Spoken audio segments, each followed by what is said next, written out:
Hi everyone, this is Appends team, and in this video we would like to show how to invoke server code script from the mobile application. Let's create our first script, call it test. As you can see, this script accepts one parameter def name, then add hello suffix and return in response as the value of result property. Right here we can test how it works. For that we can on the script parameter step add def name. We can specify some value, for example Alex, and on this step we can press save and run and see the sample response, hello Alex. And now it's time to invoke this service from the mobile application, so let's create it. Our application logic will be simple. It will have one input field where we'll input def name, then we'll invoke our service, and after that we will show the response result in the text field. As you know, Appends is a low code and no code editor at the same time. So first I will show you how you can invoke server code service without writing code at all. For that, press create new, then select server code script, import our test service. We can open it, we can test it right here. For that, go to the test, then select query string and, for example, provide the name Alex2. And here we see the response of our service. To be able to map this response on the UI component, it is needed to press import as a response. And after that, so our response will be actual. After that, we can return on screen 1, go to the data tab and add our test service. Before service execution, we can map some variable or the value of our UI component on the service request. For that, press mapping. And we would like to map the value of our input fields on the def name. Press save and replace. And when service is finished, we can map the response of our service on the UI elements. So in this case, we would like to map the result property on the text. Let's do this.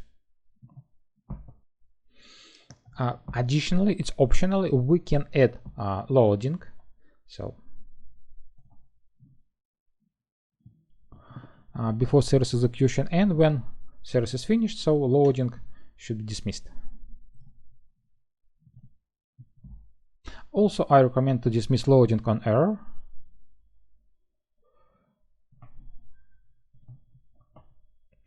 And after that, we can return on our design time.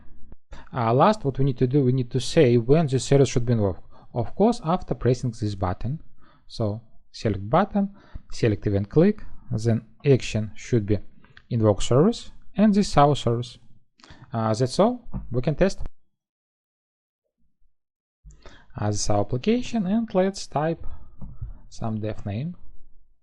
See the loading and see hello Bob. So let's add Bob2. Yeah, and Bob2 is displayed. This is great, but what if we would like to invoke server code service from the TypeScript? For that, let's uncheck this checkbox and specify that actions after button clicking should be run TypeScript. And here we need to invoke the code which will invoke server code script. The information how to do this you can find in our documentation. For this, go to docs API.io, then open API reference. You need common section, and here find ASC function which invokes server code script. So as you see here, we need to specify script name, body it's optional, and also we can pass query parameter as a params of options. Return to Appends. So here we need to type await keyword, so which means that it will asynchronous invocation. Then type this $a, and after that server code. Here we need to specify server code script name, and name of our service will be test, but we whenever define this name into the application. So let's do this. Open settings service, provide test script, and the value of the setting should be identifier of our server code script. So copy it and paste it here.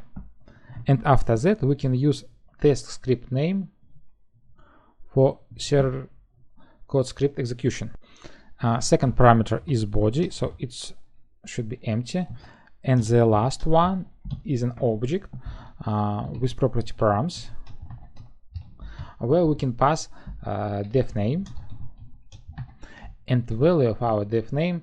So it can predefine string, but in our case it should be the value of input fields. So we need to create a variable where the input value will be stored. But right now, for test purposes, we will pass some test data. For example, test.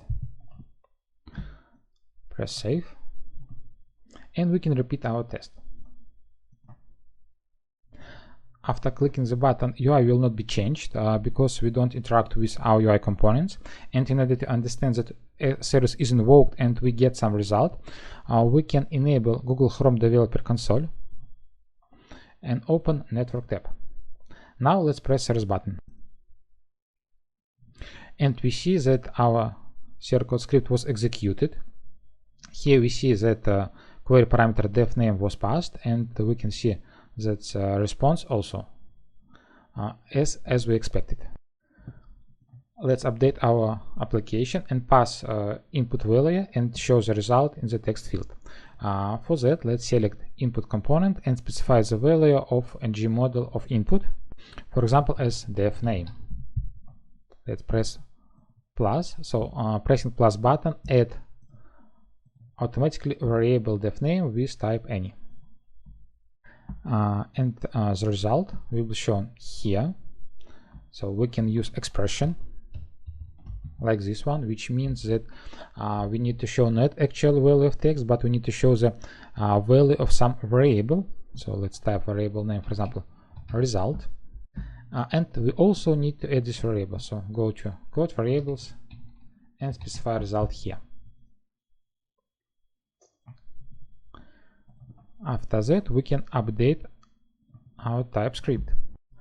Instead of test, we can use this def name, and the result we can store into data variable. Since the value of data is object with the following structure, we can type the following code. This result equals data result. We can press save and repeat our test. So I will type name, for example, MC, press service, and we see hello MC.